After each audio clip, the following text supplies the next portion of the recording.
여러분, 사랑에는 조건과 이유가 없어요. 그래야지 그게 진짜 사랑이죠. 우리가 지난주에 호세아서 3장의 말씀을 통하여 배운 게 그거예요. 이스라엘 자손이 다른 신을 섬기고 건포도 과자를 즐길지라도 여호와가 그들을 사랑하나니. 조건과 이유가 없어요. 뿐만 아니라 여러분, 사랑은요, 그 의지와 감정이 고스란히 구체적인 행동으로 드러나게 되어 있어요. 그래서 사랑은 명사지만 사랑은 우리의 삶 가운데 동사로 나타나는 것이지요. 여러분, 죄인들을 위한 예수 그리스도의 십자가를 사랑이라는 단어 빼놓고 그 십자가의 의미를 어떻게 한 줄이라도 묘사할 수 있겠어요? 십자가는 곧 우리를 위한 하나님의 사랑인데, 그러므로 사랑 안에 인내가 있고 상대방을 배려하는 온유함이 있고 내 유익을 굳지 않고 상대방의 유익을 위한 간구가 있는 거예요. 그래서 구약 성경에 보면 야곱은 이 라헬을 아내로 얻기 위하여 7년 동안 그 삼촌 라반의 집에서 수고하는데 그녀를 너무 사랑하기에 7년을 수일같이 여겼더라, 이렇게 묘사하고 있어요. 또 뿐만 아니라 바울 사도는 자신이 개척한 그 고린도 교회에서 추방당합니다. 치욕과 수모를 당한 거예요. 그런 바울이 고린도 교회에 또 다시 편지를 띄우는데 이렇게 편지를 띄워요. 오직 그리스도 예수의 주 되신 것과 또 예수를 위하여 우리가 너희의 종된 것을 전파함이라. 주께서 주신 권세는 너희를 무너뜨리려고 하신 것이 아니요 세우려고 하신 것이라. 여러분, 이게 사랑이에요. 그러하기에 이 사랑 안에 삶을 새롭게 하고 두려움을 쫓아내고 허다한 죄를 덮는 능력이 있는 것이지요. 오늘 이 시대는 사랑, 거짓 사랑이 많죠. 돈으로 다 대체하잖아요. 돈으로 많은 것이 가능케 되어졌고 화려한 삶이 스팟라이트를 받는 이 세상이지만서도 여전히 우리 주변에서 들려오는 그 지고지순한 사랑의 이야기들이 여전히 우리의 마음을 촉촉히 적시잖아요. 저는 그런 다큐들 참 좋아하거든요. 여러분, 세상은 여전히 무엇에 목마를까요? 참사랑에 목말라요. 이게 세상이에요. 그래서 저와 여러분들이 이 세상에 바로 이 참사랑, 예수 그리스도의 사랑을 증거하는 예수의 증인으로 살아가는 거예요. 오늘 저와 여러분이 함께 읽은 이 호세아서 3장은 불과 5절밖에 안 되잖아요. 근데 이 5절의 말씀 매 절마다 이 사랑의 구체적인 모습이 드러나 있어요. 그래서 오늘은 이 5구절 속에 담겨져 있는 이 예수 사랑의 모습들을 하나하나 살펴보며 은혜를 좀 나누기를 원합니다. 그 5가지의 내용들은 이거예요. 이 내용들 하나하나를 좀 오늘 살펴보기를 원합니다. 근데 여러분, 오늘 우리가 함께 읽은 호세아서 3장 1절부터 5절을 한번 좀 한 주간 읽어보신 분들이라면 이 호세아의 삶의 모습 속에 어렴풋이 투영되어지는 한 분이 있어요. 읽어보신 분들이라면 알 수 있어요. 누가 호세아의 모습 속에 투영되어 드러나죠? 예수 그리스도, 우리 권사님 예수 그리스도. 예수 그리스도예요. 그리고 이 호세아의 모습 속에 사실 그 십자가 사랑에 빚진 누구의 모습이 드러나야 돼요?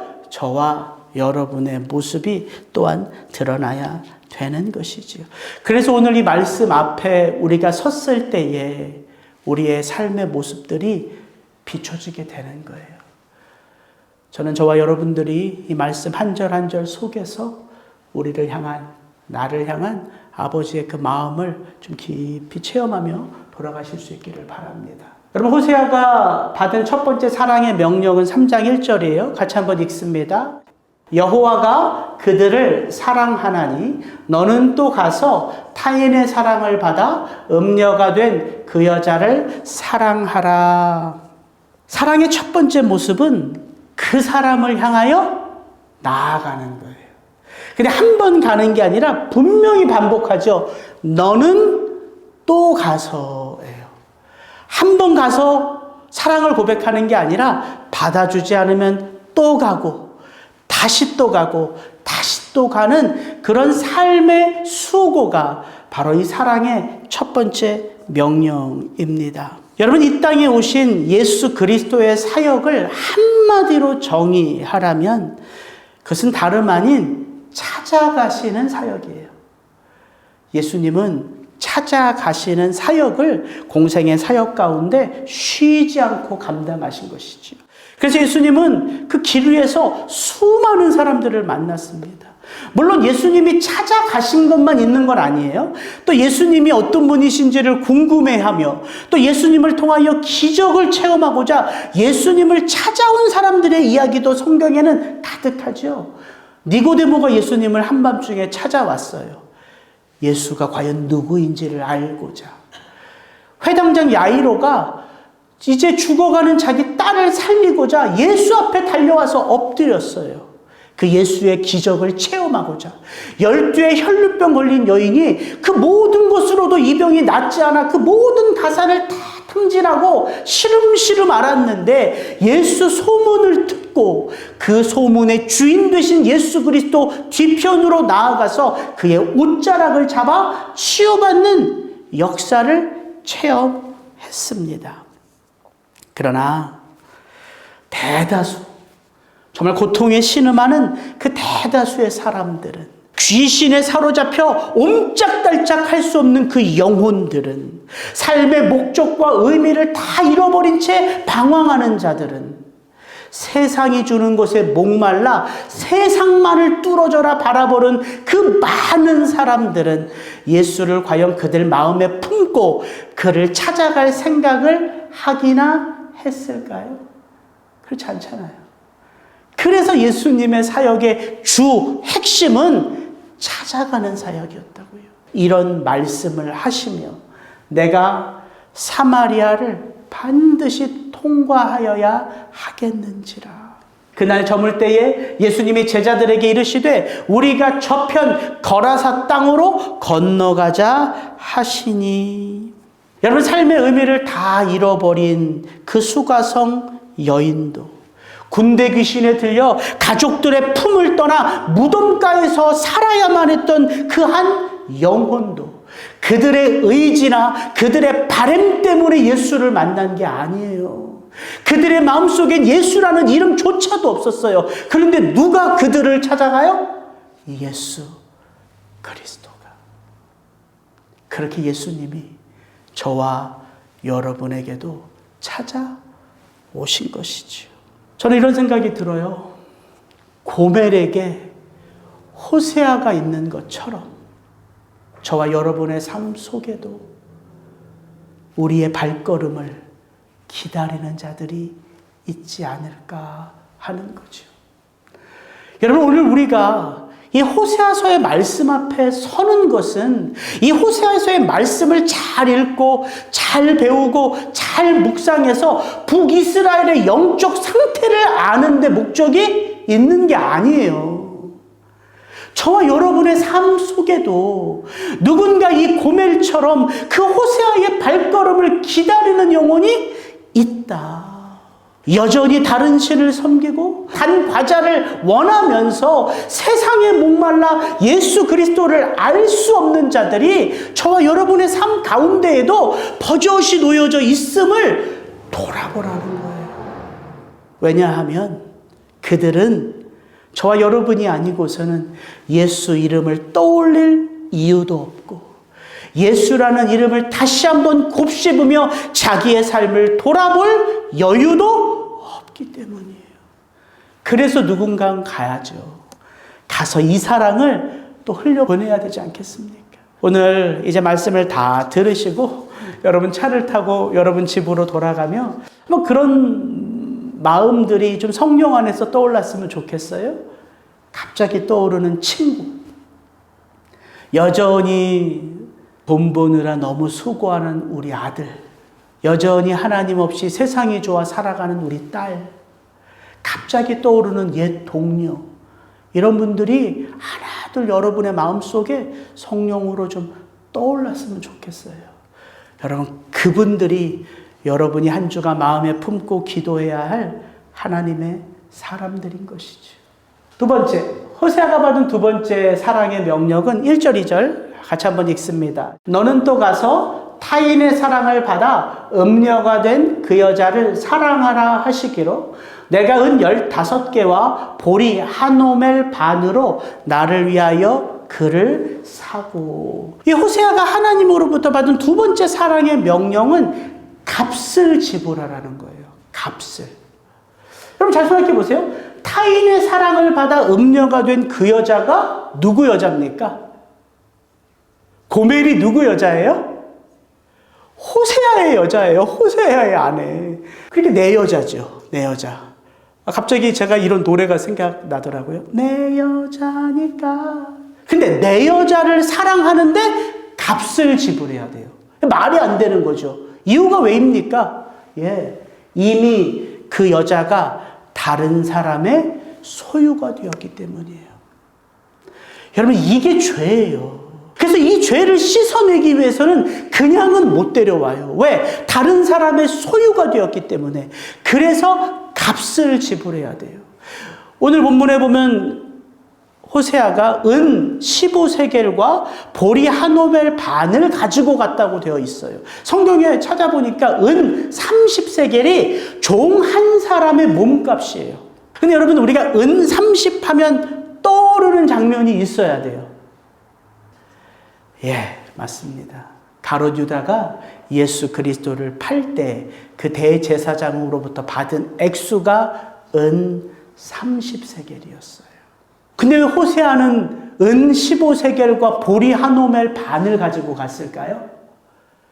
가난한 선지자가 은 30세겔이나 있었겠냐고요. 아마 자기가 가지고 있는 모든 것들을 긁어 모아서 자기 아내를 사기 위하여 그 보리 한 오멜 반을 짊어지고 고멜에게로 간 것이 아닐까 싶어요.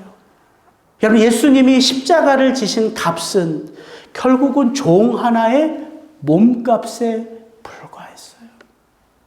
세상에 그런 거예요. 세상에 가면 사랑을 받을 것 같고 나를 존귀하게 여겨줄 것 같은데 세상은 냉혹한 곳입니다. 사람을 사람 몸값으로 정확하게 저울질할 수 있는 곳이 세상이에요. 은 30을 받아 가룟 유다가 예수를 팔았어요. 즉 예수님의 몸값이 은 30이에요. 그러나 예수 그리스도가 십자가에서 죽고 그 예수 그리스도를 하나님이 죽음에서 일으키시니까 예수님의 몸값은 은 30세겔이 아니라 온 세상의 모든 죄인들을 사고도 남을 그가 바로 만왕의 왕이요 만유의 주가 되신 것이지. 그래서 여러분, 세상은요 예수님의 가치를 알 수가 없습니다. 누구만 알아요? 그 십자가의 은혜를 체험한 자, 그 십자가가 어떤 사랑으로 나의 삶을 붙들고 있는지를 아는 자들에게는 내가 받은 사랑이 어떤 사랑인지에 대한 생각을 할 수 있게 돼요. 그건 갚을 수 있는 사랑이 아니거든요. 그래서 저와 여러분의 삶이 그 사랑의 빚진 자로 살아가는 거예요. 갚을 수가 없으니까. 그래서 흘려보내는 삶을 사는 거예요. 그래서 나누는 삶을 사는 거예요. 내 돈을, 내 물질을, 내 시간을, 내 삶을, 내 인생을 나누지요. 근데 이것도 틀렸어요, 사실은. 왜냐하면 예수 십자가의 은혜를 체험한 자들은 내 돈을 나누는 게 아니거든요. 내 시간을 나누고 내 물질을 나누고 내 건강을 나누고 내 것을 나누는 게 아니에요. 이것이 세상과 그리스도인의 삶이 다른 거예요. 여러분, 내 것을 나눠도 귀합니다. 그렇잖아요. 세상 사람들이 자기 돈으로, 자기 물질로, 자기 시간으로 사랑을 이렇게 섬기고 나누는 것도 귀해요. 그러나 기독교가 말하는 삶을 흘려보내고 청지기의 삶을 살라는 건 내 것이기에 나누는 게 아니라 내 것이 아니기에 나눌 수 있는 거예요. 그리고 그렇게 나누다 보면 뭘 알 수 있냐면 주는 것이 받는 것보다 더 큰 기쁨인 것을 알아요. 왜 여러분 주는 게 받는 것보다 더 큰 기쁨일까요? 줄 때, 나눌 때, 흘려보낼 때 비로소 뭘 알 수 있냐면 채우시는 분도 하나님이신 것을 알 수 있어요. 그래서 우리는 이 땅을 그리스도인으로 살면서 이것 하나를 꼭 체험해야 돼요. 물질의 주인이 내가 아니라 하나님이신 것을 반드시 체험해야 돼요. 근데 이게 너무 어려워요. 그래서 마지막까지 쥐고 있는 게 뭘까요? 돈 주머니예요. 여러분 보세요. 믿고 안 믿고를 떠나서 마지막까지 쥐고 있는 게 돈 주머니라고요. 제가 우리 어머니한테도 그렇게 얘기해요. 엄마, 얼마 안 되는 그 은행에 있는 거 내가 다 아니까 그거 막 쓰지 말고 마지막까지 엄마 가지고 있다가 엄마를 위해서 다 쓰시고서 가시면 된다고. 농담으로지만 그렇게 얘기한다고요. 그게 인간이에요. 그래서 우리는 내 모든 삶의 소유가 누구인지를 흘려보내고 나누고 섬김을 통해서 알게 되는 거예요. 여러분 보십시오. 여러분 한 주간의 삶 속에서도 여러분이 받는 게 있을 뿐만 아니라 또 여러분의 손길을 통해서 흘러가는 하나님의 것이 있는 줄을 믿습니다. 호세아가 받은 세 번째 사랑의 명령은 3장 3절에 나와 있어요. 같이 한번 읽습니다.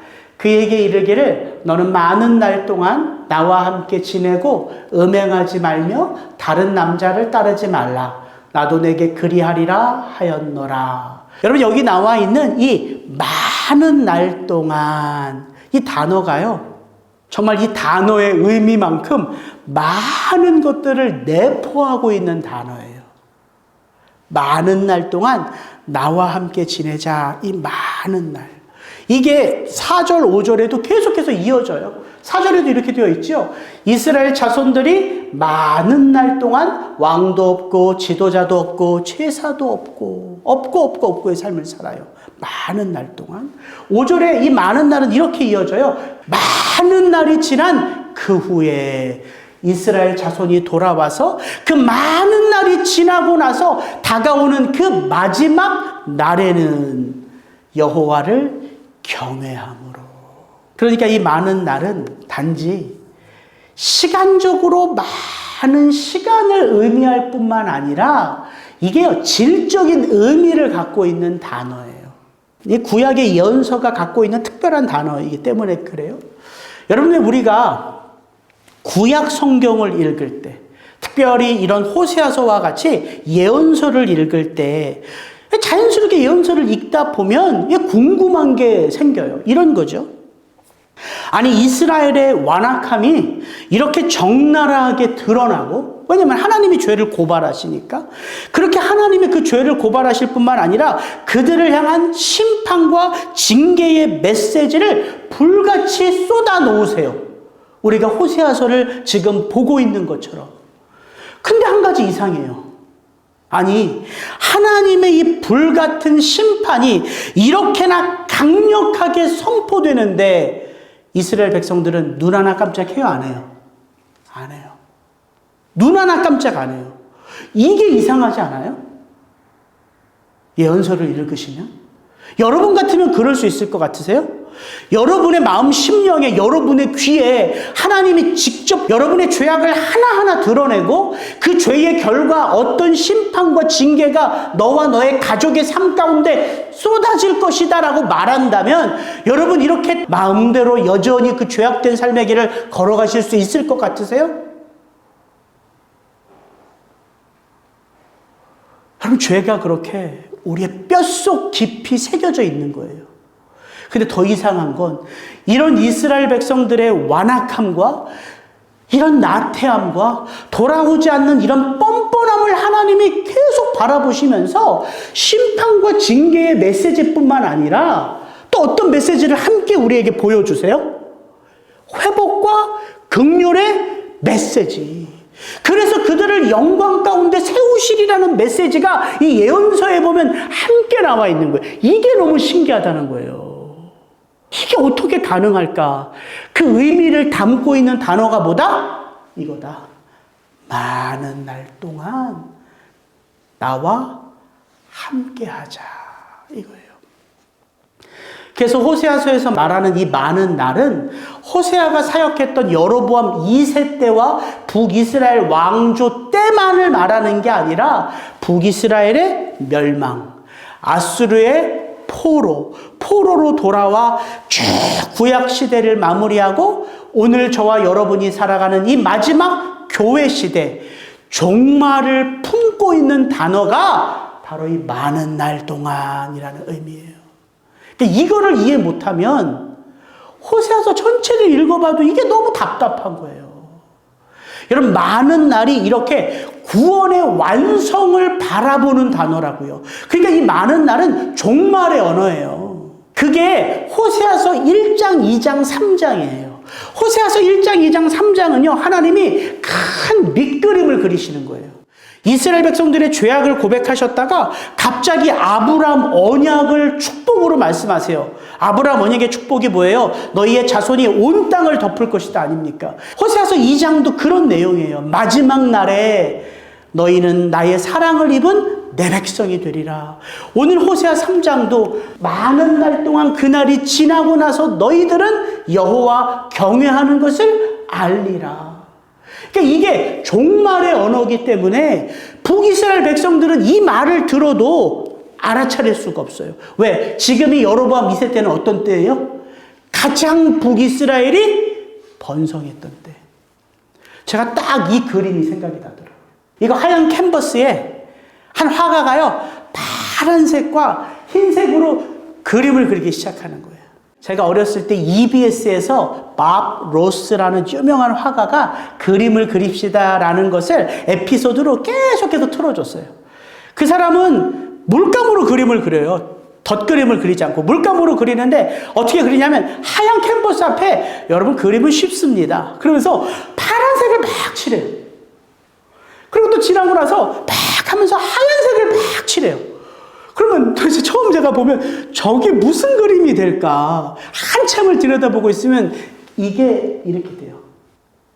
여러분, 여기에다가 이스라엘 백성들에게 아무리 많은 것을 집어넣는다고 한들 그 이스라엘 백성들이 그걸 듣고 과연 이거를 꿈꿀 수 있겠냐고요. 이거예요. 많은 날 동안 저와 여러분은 다 이해할 수 없고 헤아릴 수 없고 깨달을 수 없는 수많은 일들이 저와 여러분의 삶 속에 마치 씨줄이 되고 날줄이 되는 것처럼 우리의 삶의 모든 일들을 통해서 엮어가는 거예요. 그래서 어떤 그림이 돼요? 예, 이 화가가 작정한 이 작품이 되는 거예요. 그럼 우리는 뭐 해요? 감동을 받지요. 여러분, 이게 구원이라고요. 저와 여러분의 삶 속에 이루어지는 그 구원, 땅에 심은 그 씨앗이 거기서 어떻게 도대체 어떤 작용으로 발화를 하여 이게 땅을 뚫고 나와 열매를 맺는지 여러분이 씨앗이라면 아세요? 여러분이 농부라면 알아요? 모르잖아요. 도대체 그 씨앗 가운데에 어떤 영양분이 흡수되고 그 씨앗이 얼마나 많은 비를 흡수하여 얼마나 많은 태양 광선을 받아 이 아름답고 풍성한 열매로 세상 가운데 드러날지 우리는 모른다고요. 뭐만 알아요? 예, 그 영양분이 필요한 것을 알아요. 그 태양빛이 필요한 걸 알아요.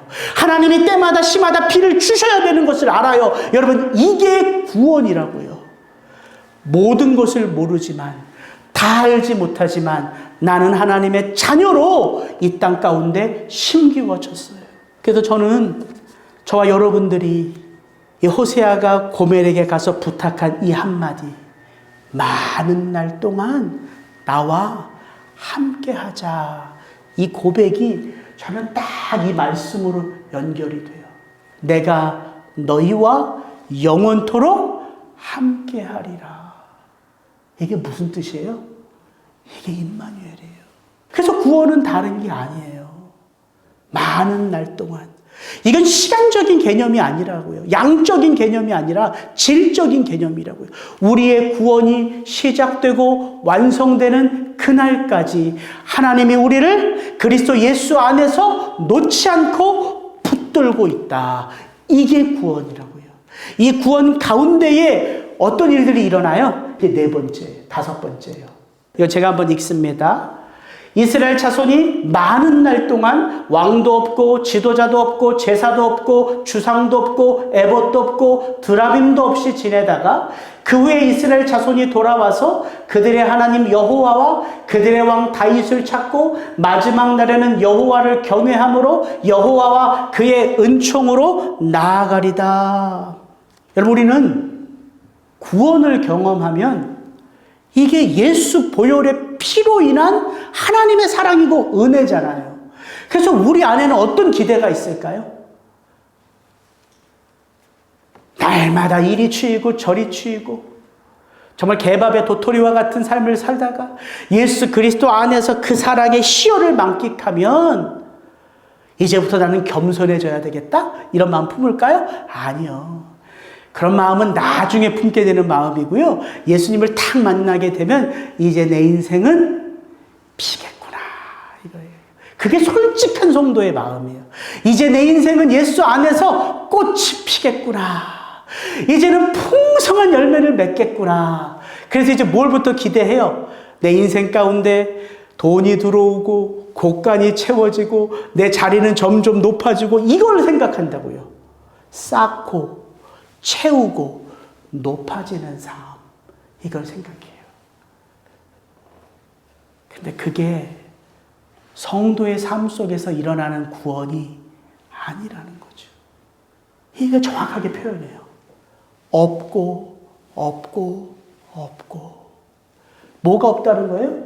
왕도 없고 지도자도 없대요. 내가 몸담을 수 있는 나라를 빼앗긴다는 거예요. 제사도 없대요. 이스라엘 백성들의 유일한 자부심이 뭐예요? 하나님의 백성이라는 거 아니에요. 그 하나님의 백성인 걸 세상 가운데 드러내는 게 제사 아닙니까? 근데 그 제사도 없어진대요. 뭘 말하는 거예요? 포로로 잡혀간다는 거예요. 그러니까 이게 우리의 삶 가운데 펼쳐지는 구원의 모습이라고요. 우린 자꾸 쌓고 채우고 높아지는 삶을 구원의 삶이라 생각하는데 그건 인간의 욕망이지 구원의 삶이 그렇게 오지 않아요. 여러분, 높이 올라가는 것은 뭐예요? 무너져 내리는 전조예요. 바벨탑이 그랬잖아요. 곡간을 쌓고 쌓아 또 다른 곡간을 지어 채우면은 그 곡간에 있는 그 쌓아진 모든 것들은요, 조미 먹기 일수예요.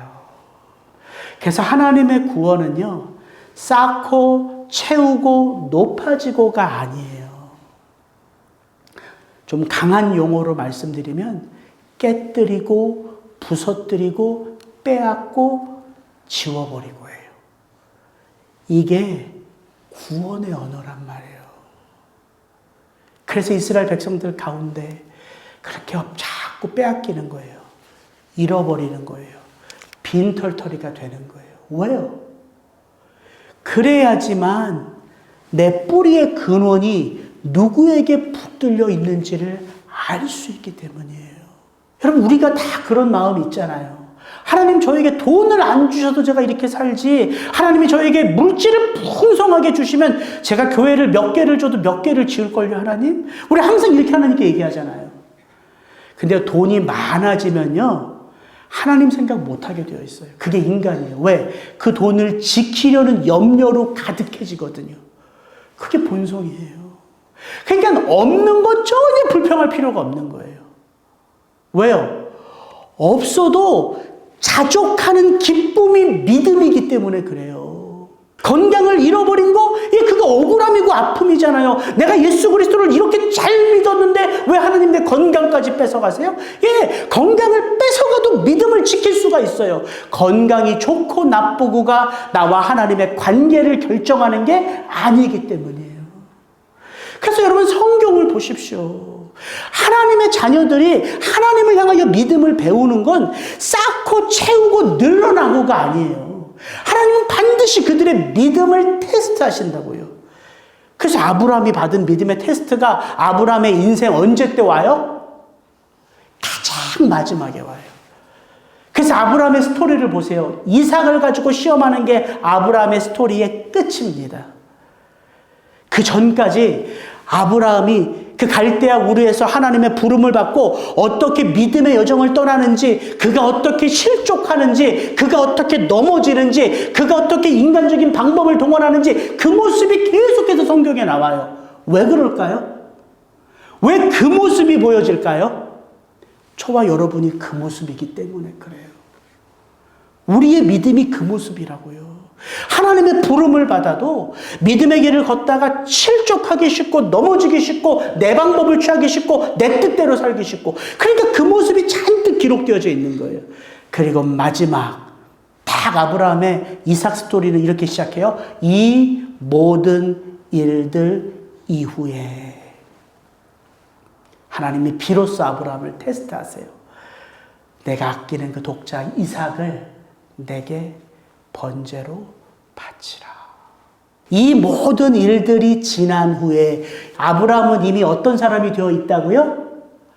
하나님의 것을 하나님께 바치는 데 있어 주저하지 않는 사람으로 세워져 있어요. 그래서 테스트는 그 시기와 기한과 방법과 목적을 하나님이 정하시는 거예요. 하나님이 아브라함을 아세요. 여러분, 그렇게 저와 여러분의 삶 가운데 잃어버리고 빼앗기고 넘어지고 이런 가운데 우리에게는 그럼 상처투성이, 멍투성이만 우리의 삶에는 아로새겨질까요? 그렇지 않습니다. 그렇게 죄의 뿌리들이 하나하나 빼앗겨지고 사라지고 소멸되고 으스러지는 가운데 성도의 삶 속에는요, 예수님이 말씀하신 그 팔복이라는 복이, 사도 바울이 고백하는 그 성령의 9가지 열매라는 열매들이 하나씩 하나씩 저와 여러분의 삶 속에 새겨져 있게 돼요. 그래서 어느 순간 저와 여러분들은 그 모든 날들이 지나고 마지막 날에는 여호와를 경외함으로 여호와와 그의 은총으로 나아가리다. 하나님이 시켜서? 호세아가 겁을 줘서? 아니요. 그게 바로 내가 여호와인 줄을 알리라, 이 의미라고요. 그러니까 이 구원의 삶이 결코 짧지 않습니다. 긴 시간이에요. 그걸 표현해 주는 단어가 많은 날 동안이라는 거예요. 그 많은 날 동안 우리는 얼마나 많이 울까요? 그 많은 날 동안 우리는 얼마나 내 가슴을 칠까요? 그 많은 날 동안 우리는 나의 연약함을 얼마나 인정할 수밖에 없을까요? 그 많은 날 동안 우리는 하나님이 내게 어떤 분이신지를 뼛속 깊이 절절히 알아갈 수 있을까요? 여러분, 이게 임마누엘의 구원이에요. 그래서 바울은 말하는 거예요. 우리가 이 보배를 질그릇에 가졌으니 이는 심히 큰 능력은 하나님께 있고 우리에게 있지 아니함을 알게 하려 함이라. 아시겠죠?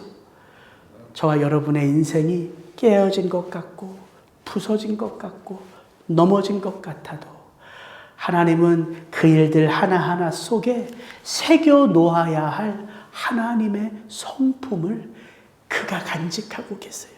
그것들을 하나하나 저와 여러분의 삶 속에 새겨 놓으시는 거예요. 그래서 우리가 보석같이 존귀해지고 그 사랑 안에서 우리는 또다시 예수 그리스도의 사랑을 잉태하는 하나님이 심으신 하나님의 자녀가 되는 것입니다. 이 시간 잠시 한번 눈을 감으면 제가 이 말씀 하나 읽어드리고 오늘 예배를 마치겠습니다. 여러분, 예배하러 나온 그 발걸음이 가볍지 않은 분들이 있을 수 있잖아요. 지금 삶에서 경험되어지는 일들이 결코 내 마음을 편치 않게 하는 분들이 있을 수 있잖아요. 그런 분들에게 이 말씀을 위로의 말씀으로 전해드립니다. 여러분 마음에 깊이 새길 수 있기를 주의 이름으로 축복합니다. 내가 땅 끝에서부터 너를 붙들며 땅 모퉁이에서부터 너를 부르고 내게 이르기를 너는 나의 종이라 내가 너를 택하고 싫어하여 버리지 아니하였도다 하였노라. 사랑하는 아들아 딸아, 두려워하지 말라. 내가 너와 함께함이라. 놀라지 말라. 나는 내 하나님이 됨이라. 내가 너를 굳세게 하리라. 참으로 너를 도와주리라. 참으로 나의 의로운 오른손으로 너를 붙들리라. 같이 기도하시겠습니다.